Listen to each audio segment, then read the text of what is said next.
Yo, yo, what up, guys? Today I'm going to be talking about Node Wars, specifically T1, and everything you need to know to get started.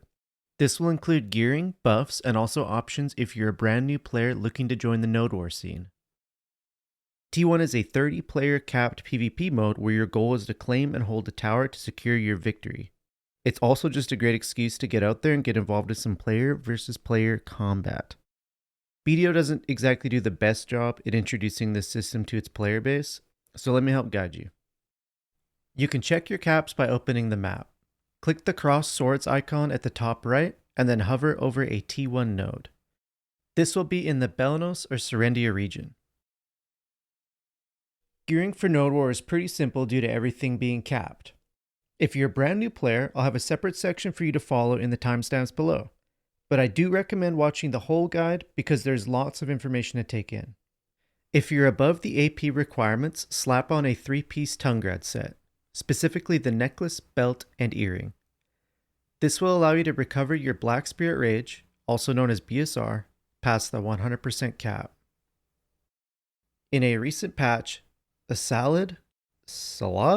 I hate salads, whatever. The Assault accessories have been introduced. They have an active effect on them on a 10-minute cooldown.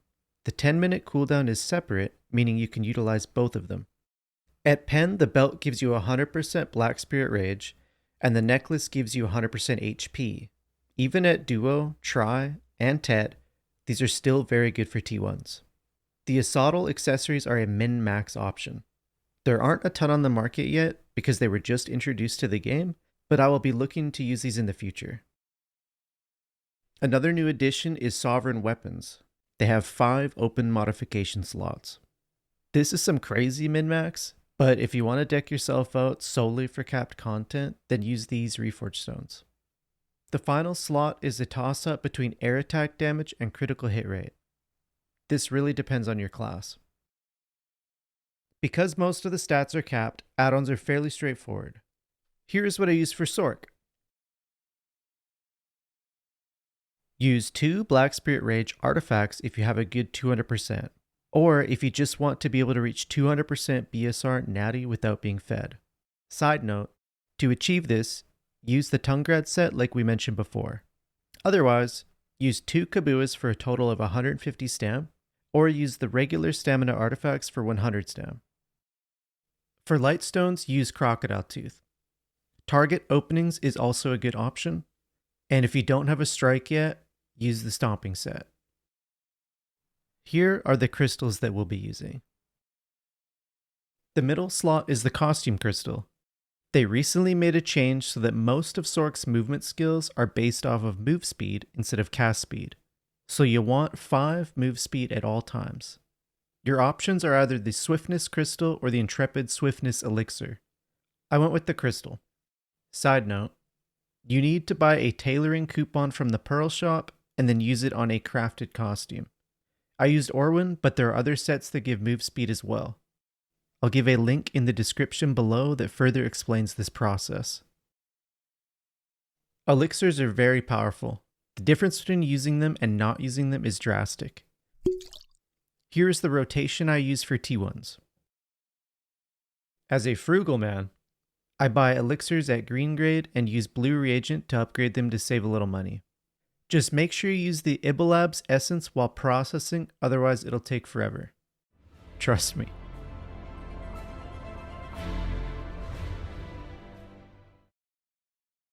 If you have deep pockets and silver isn't an issue, use Harmony Drafts instead. They cost 17 mil per death, but the trade-off is not having to manage inventory over all of your elixirs. Also, this is a good option if you don't have a fairy with continuous care. Deep Sea is our perfume of choice. It has a lot of special attack damage, which is OP since it's one of the few stats that isn't capped.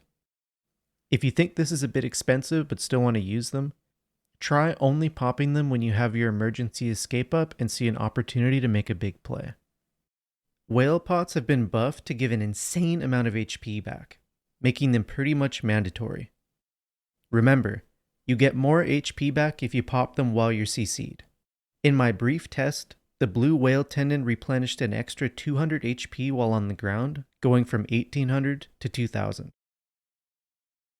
I don't know about you guys, but I pop a Villa and Church buff regardless. If you're hitting the caps, it isn't necessary though. You can save a little money here. Grab an exquisite cron for your food buff. For a house buff, Calc's wings are a great option if you need more stamina. The Krogdolo C set also gives plus 100 stam for you and nearby allies. Carolyn, ever wonder why your frames drop like crazy in Heidel right before war? It's because the whole server is standing around this lady. Exchange a little energy and she'll give you 10% crit damage for 30 minutes. Grab this buff as late as possible. Okay, so you're new to the game and the funds are low, but that's alright. You can reach all the tier 1 caps except for HP with just a full set of Tuvala. HP is the hardest cap to hit. Aim for 6,000 with buffs and crystals included.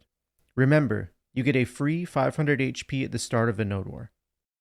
Use HP artifacts with the Stomping Lightstone set. Jin HP crystals give 850 each, slot these first. 4-set ultimate Hooms will net you 600. Heite is 1 slot for 350 HP. This is great value. Last resort will be the Bon Kobe's. Completing your HP journals will clear up some crystal slots for you. For buffs, eat your exquisite cron and grab a church and villa as well. Don't worry about elixirs for now, just use a giant's draft. A full elixir rotation can get quite pricey, especially if you're dying a lot, which you will be because you're new, but that's okay. Remember to pop this every time you respawn, don't worry about the perfume. I put together a new player loadout on Garmoth so it's easy to follow. Last second reminders. Make sure you yes up for war on the guild member page. Buy some elephant traps. Just go place them right next to your shot caller and they will love you. And don't forget to turn on your Alkstone. Drop a comment down below or swing by the stream if you have any questions or just want to hang out. Have fun out there, soldier.